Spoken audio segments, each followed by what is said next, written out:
నిన్నటి దినాన మా నంద్యాల జిల్లా తెలుగుదేశం పార్టీ ప్రధాన కార్యదర్శి అయినటువంటి మా నాయకుడు ఫిరోజన్న గారిపై జరిగిన దాడిని ఖండిస్తున్నాము.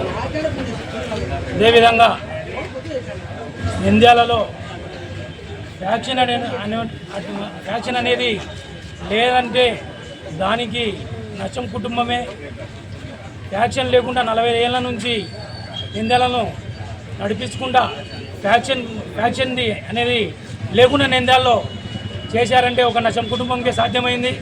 మిగతా నియోజకవర్గాలు చూసుకుంటే వేరే విధంగా ఉన్నాయి.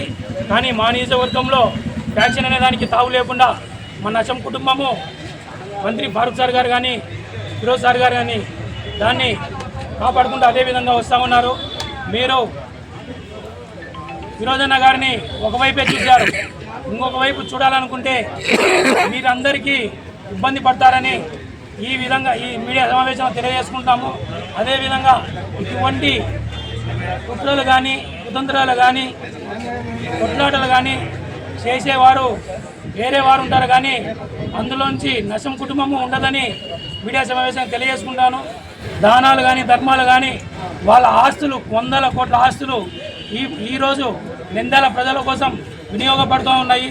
పద్మావతి నగర్ కానీ మీరు చూసుకుంటే నంద్యాలలో ఏ మూలను చూసుకున్నా వారు ఇచ్చిన ఆస్తులే ఉంటాయి, కానీ ఎటువంటి కబ్జాలు కానీ ఎటువంటి కానీ నేరా చరిత్ర కానీ వాళ్ళ మీద లేదు.